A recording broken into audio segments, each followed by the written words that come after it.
Assalamualaikum warahmatullahi wabarakatuh. Waalaikumsalam warahmatullahi wabarakatuh. Bismillahirrahmanirrahim.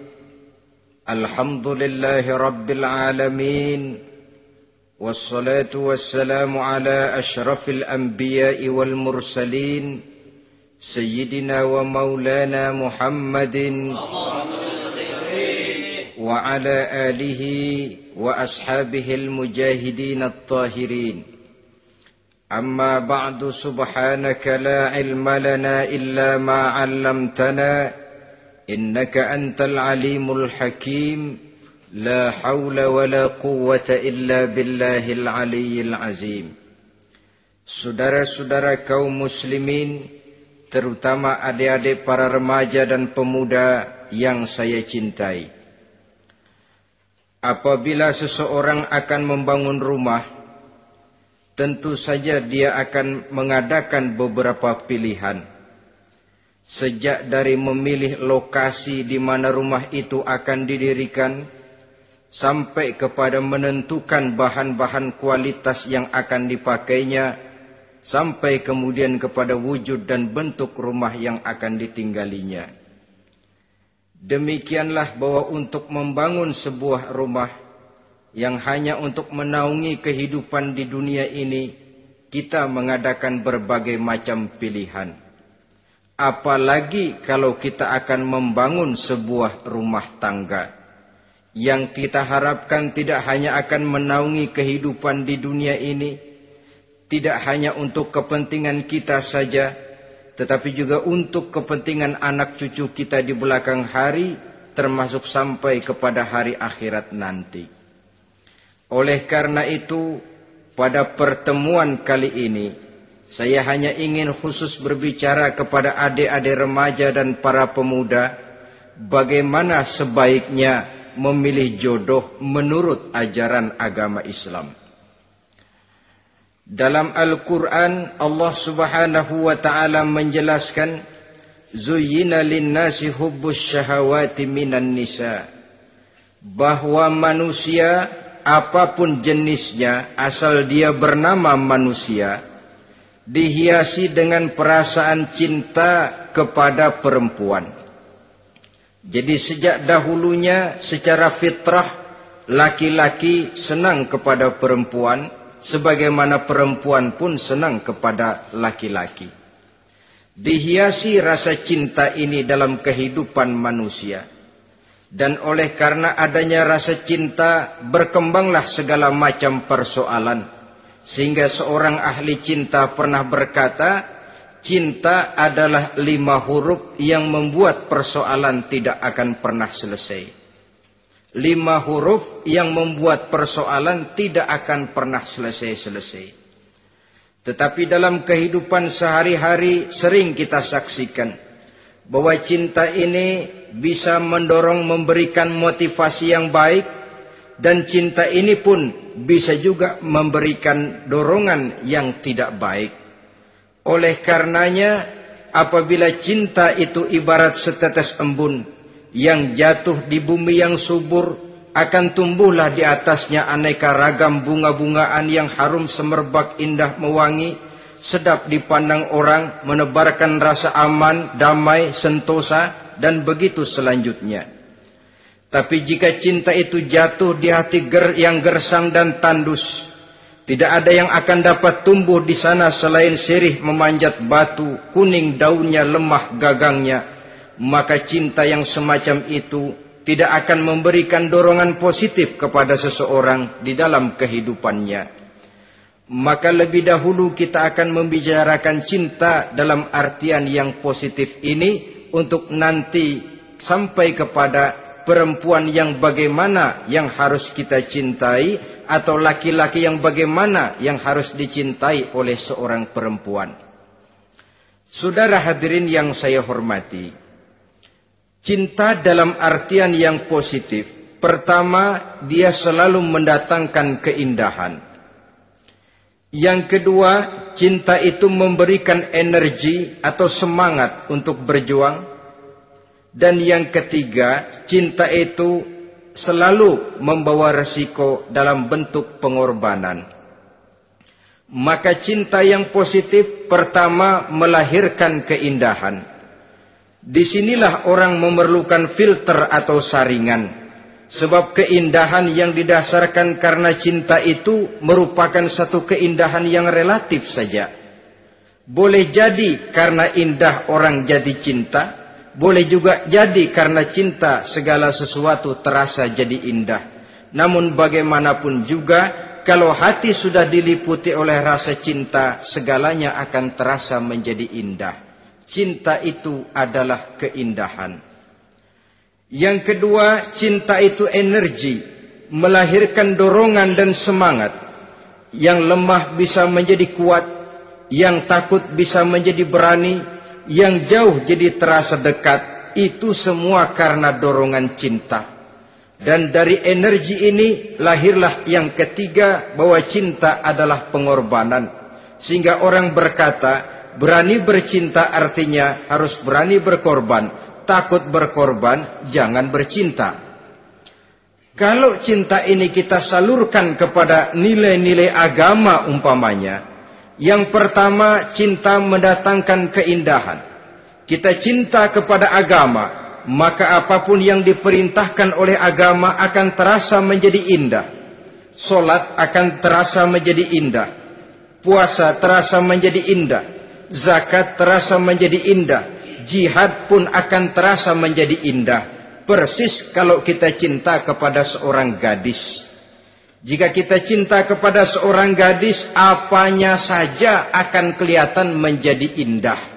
Jalannya terasa indah, lenggang-lenggoknya terasa indah, suaranya merdu padahal cemprengnya bukan main. Seluruhnya akan mendatangkan keindahan karena dasarnya sudah cinta. Cinta membawa kepada keindahan. Yang kedua, cinta itu melahirkan energi. Orang yang cinta kepada agama akan lahir tenaga dan semangatnya melaksanakan ibadah, melaksanakan puasa, melaksanakan zakat, melaksanakan solat, melaksanakan haji, bahkan melaksanakan jihad sekalipun. Cinta selamanya menimbulkan energi dan semangat. Sama saja dengan kita apabila jatuh cinta kepada seorang gadis, walaupun rumahnya jauh, katanya, gunung pun akan kudaki, lautan pun kuseberangi. Untuk apa itu? Untuk menemui apa yang kita cintai. Cinta selamanya melahirkan energi. Capek tidak terasa, lelah tidak terasa, semuanya tertutup oleh keindahan yang bernama cinta. Lalu yang ketiga, cinta membawa pengorbanan. Apabila kita cinta kepada agama, maka pengorbanan terhadap apapun yang diminta oleh agama, baik itu pengorbanan waktu, tenaga, pikiran, harta, bahkan pengorbanan nyawa sekalipun, kita tidak akan berat melaksanakannya karena cinta kita kepada agama yang kita anut ini. Demikian juga cinta kita kepada seorang perempuan akan membuat kita rela berkorban. Apapun yang dia minta, jangankan kita tidak mampu, jangankan kita mampu, kita tidak mampu sekalipun, kita masih berusaha untuk mampu guna memenuhi tuntutan si buah hati belahan jantung. Kadang-kadang malam minggu si doi ngajak nonton. Umpamanya, duit tidak ada, gajian belum, kerja enggak. Timbullah inisiatif, entah sepatu kita jual ke tukang loa, entah celana mampir dulu ke tempat lain. Yang penting kita berkorban untuk memenuhi permintaan si buah hati belahan jantung. Ketika itu pengorbanan sudah tidak kita rasakan lagi. Bahkan pengorbanan yang paling pedih sekalipun, dalam gurau, dalam bercanda misalnya, dicubit kita oleh kekasih kita, pedih bukan main, terkelupas kulit, mengalir darah, bukan nangis, nyengir. malah kadang-kadang minta tambah dicubit lagi.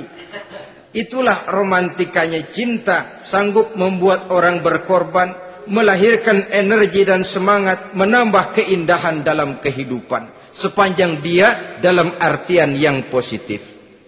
Kalau demikian masalahnya, di dunia yang penuh dengan perbenturan nilai sekarang ini, orang sering salah jalan bagaimana memilih jodoh untuk membangun rumah tangga yang bahagia. Jangan lupa bahwa membangun rumah tangga ini bukan hanya untuk 1-2 bulan, bukan hanya untuk 1-2 tahun, bahkan bukan cuma untuk kehidupan dunia, lebih daripada itu pun untuk menunjang kebahagiaan di akhirat. Oleh karenanya, memilih jodoh bukan satu hal yang mudah, bukan satu hal yang bisa dilaksanakan sambil lalu, tetapi memerlukan penelitian, memerlukan pengamatan yang mendalam. Apa petunjuk agama tentang itu? Dengan kata lain, bagaimana seharusnya seseorang memilih jodoh dalam kehidupannya? Ini tentu saja sumbangan moral buat adik-adik remaja dan para pemuda yang lagi kebingungan memilih jodoh, atau barangkali buat bapak-bapak yang kepengen nambah lagi.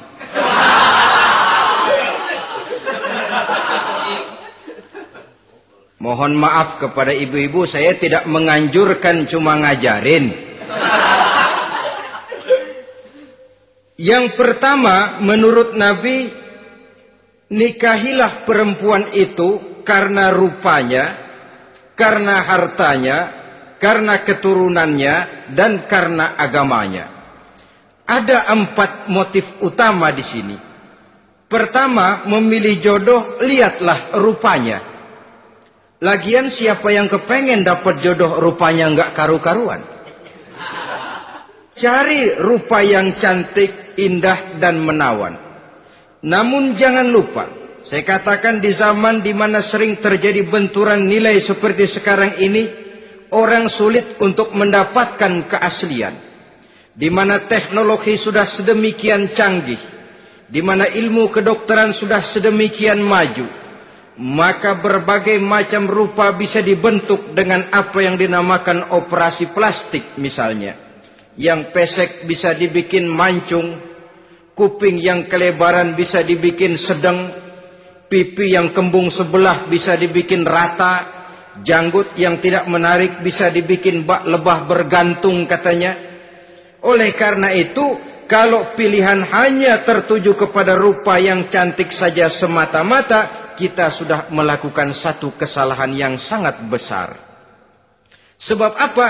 Diperingatkan oleh Nabi melalui hadis Ibnu Majah, Bazar dan Baihaqi dari Ibnu Umar.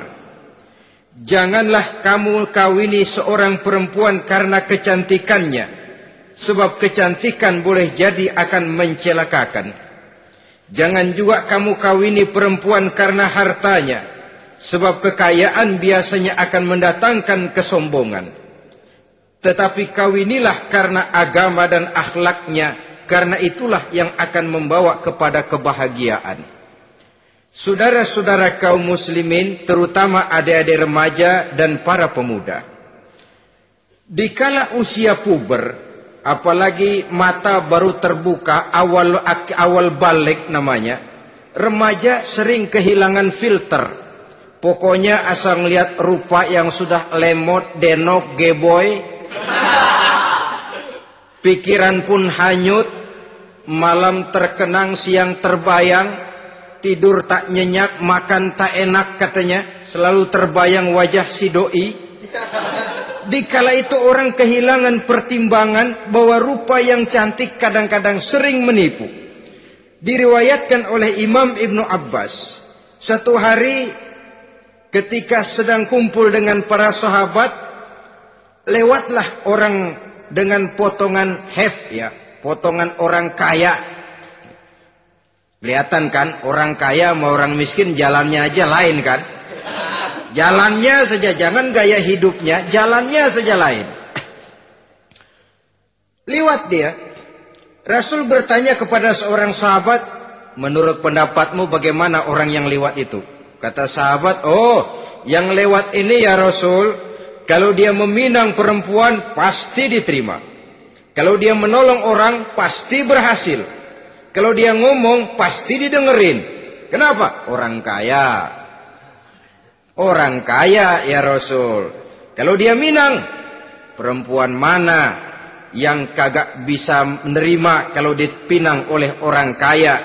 Biar mukanya udah belipet kayak dompet tanggung bulan.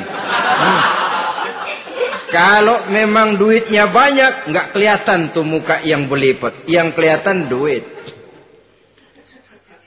Kalau dia nolong orang, pasti berhasil apa yang dia tolong itu. Kalau dia ngomong, pasti didengerin orang, walaupun omongannya biasa-biasa saja.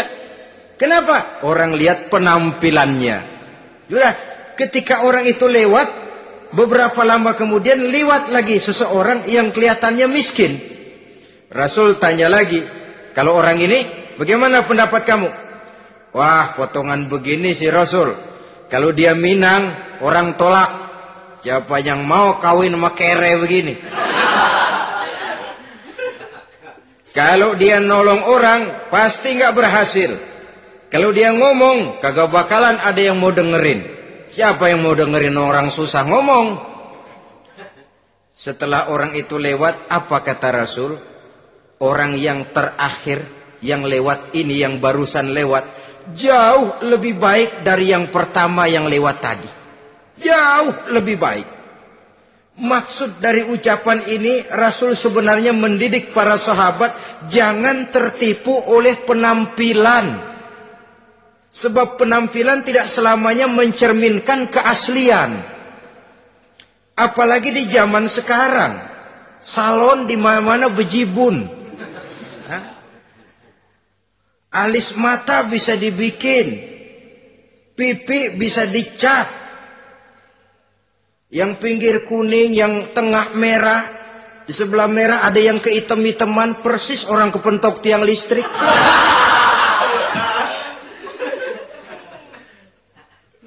Kecantikan yang artifisial, kecantikan yang bukan alami. Karena itu silakan saja cari yang cantik, tapi jangan terpaku sampai di situ. Sebab kecantikan di samping dia mudah berubah oleh pergeseran masa dan pertukaran waktu, ternyata penampilan tidak selamanya mencerminkan keaslian. Lain hari seorang sahabat pernah mengadu, "Ya Rasul, ada apa? Inna imraati la turaddu yadul lamis." Ya Rasul, istri saya tidak pernah menolak tangan orang laki yang menjamahnya, mengajak salaman kepadanya. Apa jawab Rasul? Ceraiin aja. Tapi hati saya berat ya Rasul, saya cinta betul sama dia. Ya kalau hatimu berat, jaga dia baik-baik. Nah, dari riwayat ringkas ini kita ambil satu perbandingan. Memang punya istri berwajah cantik itu kadang-kadang si malakama kalau imannya tidak kuat. Si malakama. Kita diemin aja, binal, makan hati, nggak aman, nggak tentram. Jangan-jangan saya berangkat ke kantor, dia ngompreng.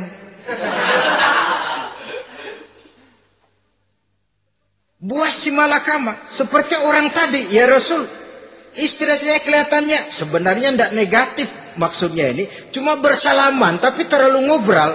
La turaddu yadul lamis, tidak pernah menolak orang yang ngajak salaman. Ya sekedar salaman. Tapi kan awalnya dari salaman. Kalau sudah salaman kan strum bisa ngederdet dari tangan situ. Kata Rasul sederhana saja, ya kalau memang begitu ceraiin. Saya nggak kuat Rasul, saya cinta betul sama dia.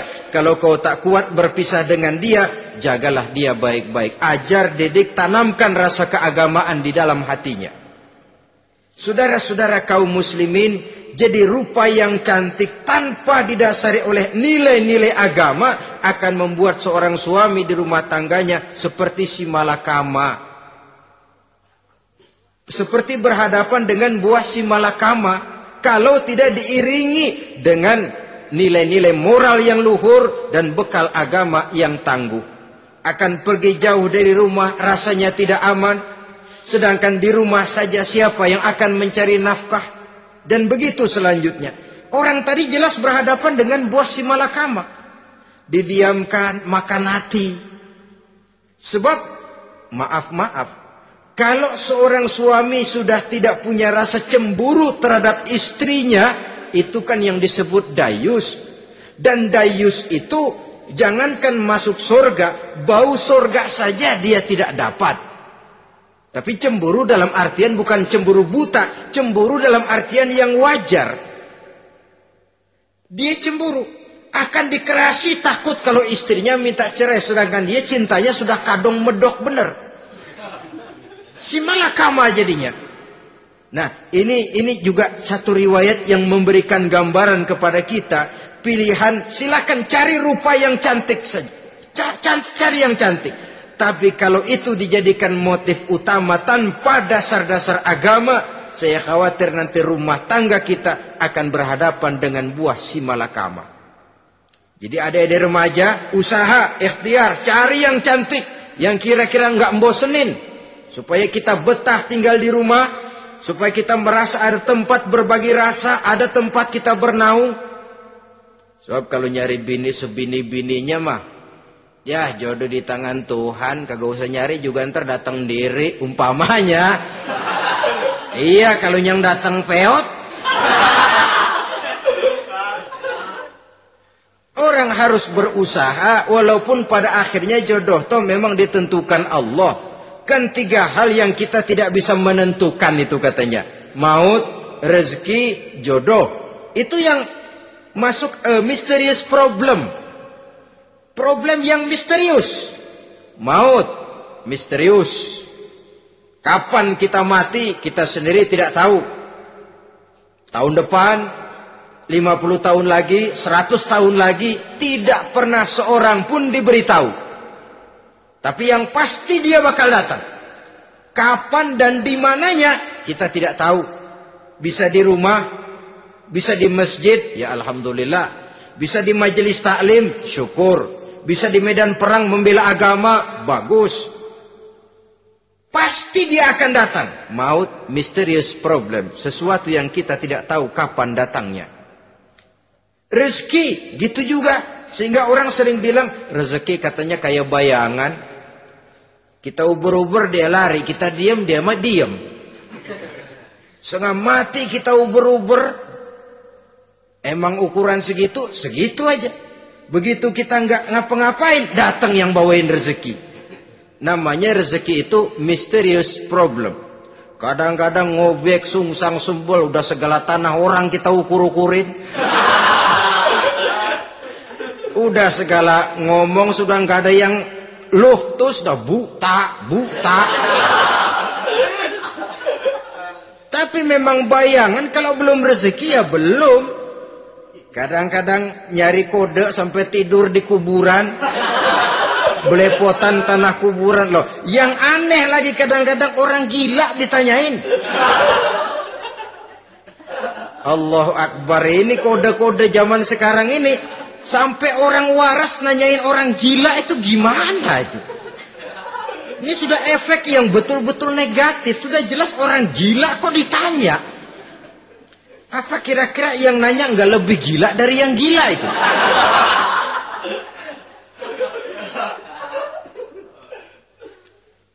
Saudara-saudara kaum muslimin, terutama adik-adik remaja dan para pemuda, jadi silakan saja cari rupa yang cantik, karena dia akan jadi tautan hati, buah hati belahan jantung, tempat kita berbagi rasa, tempat kita pulang dan tinggal di rumah tangga kita.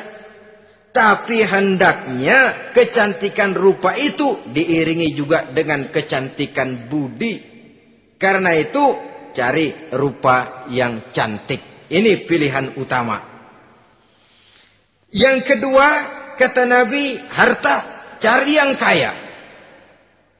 Tetapi jangan lupa, jangan dijadikan pilihan utama.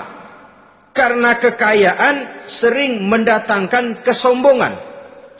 Apalagi kalau seorang pemuda mendapat istri orang kaya. hidupnya dimodali oleh istrinya, maka biasanya wibawanya sebagai seorang suami akan hilang. Akhirnya komando di tangan istri. Dikala itulah suami tidak lebih daripada prajurit yang taat kepada komando istrinya. Padahal menurut konsep Quran, ar-rijalu qawwamuna 'alan nisa, laki-laki diciptakan sebagai pembimbing bagi perempuan. Kalau nanti satu saat terjadi benturan, sedangkan modal diberikan oleh istri, terjadilah pengungkitan. Kata istrinya apa? Lu jangan bertingkah, lu kan kawin sama gue modal lu kolor doang.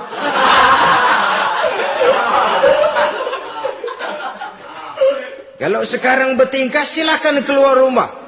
Bawa seperti engkau datang dulu, jangan bawa apa-apa. Pergilah seperti engkau datang dulu kemari. Hilanglah wibawa seorang suami. Suami kalau udah digentak sama istri begitu, ngelempuruk kayak ayam sampar. Di mana lagi letak wibawanya? Harta sering mendatangkan kesombongan. Oleh karena itu, walaupun diperintahkan cari yang keturunan orang kaya, tapi maksudnya jangan dompleng. Sebab kepribadian seorang suami akan ditentukan oleh sifatnya sendiri. Keberadaannya ditentukan oleh karya dan perbuatannya sendiri. Itulah yang akan menampilkan kepribadian dia dalam kehidupan di masyarakat ini. Saudara-saudara kaum muslimin, terutama adik-adik remaja dan para pemuda, kan kadang-kadang di zaman sekarang kan kelas-kelas gigolo, playboy ya, nyari tante-tante kesepian, mejeng-mejeng di pinggir-pinggir jalan dengan harapan apa? Ya barter lah, tukar tambah. Nah, supaya dapat rokok, dibelikan pakaian, motor dan sebagainya. Tapi yang jelas hilang harga diri sebagai laki-laki, dan itu yang paling mahal. Kalau seorang laki-laki sudah kehilangan harga diri, apalagi yang bisa dibanggakan dalam kehidupan ini? Apa artinya naik mobil kalau kepala tertunduk ke bawah? Apa artinya jalan di tengah masyarakat kalau kita tidak bisa menengadah dengan satu kebanggaan? Hilangnya harga diri merupakan kehancuran awal dari sebuah pribadi yang untuk jangka panjang kita tidak akan bisa lagi berbuat banyak. Tanpa harta orang memang sulit untuk bahagia, tapi harta semata-mata bukan merupakan jaminan bahwa orang lantas akan bahagia. Saya barangkali harus berkata, banyak orang miskin yang kaya, tapi tidak sedikit orang kaya yang miskin. Saya ulangi ini, banyak orang miskin yang kaya, tetapi tidak sedikit orang kaya yang miskin. Nah, bagaimana pengertiannya? Orang miskin yang kaya, materinya sederhana, peralatan rumah tangganya sederhana, tapi hatinya kaya. Oleh karena hatinya kaya, jiwanya lapang. Sebaliknya, orang kaya yang miskin, di tengah kelimpahan materi yang berlimpah, segalanya serba ada, hatinya yang miskin. Kelimpahan materi tidak akan sanggup mengobati kemiskinan hatinya. Sehingga di tengah kehidupan yang serba ada, dia masih merasa kurang, maka dia tidak pernah cukup. Di tengah kemilauan dan gemerlapan serta glamornya rumah mewah, dia merasa hidup di tengah gurun pasir yang gersang dan tandus. Karena itu, biarlah miskin harta tapi kaya budi, daripada kaya harta tapi miskin budi. Lebih utama lagi kaya harta, kaya budi. Itu idealnya. Dasar pilihan ketiga sesudah rupa dan harta menurut Nabi, keluarga. Faktor keturunan sangat menentukan. Pepatah mengatakan, buah apel akan jatuh tidak terlalu jauh dari pohonnya. Biasanya kalau bapak kalong, anak kampret. Bapak nyolong, anak nyopet. Itu fotokopi. Saudara-saudara, sungguh pun demikian, faktor keluarga bukan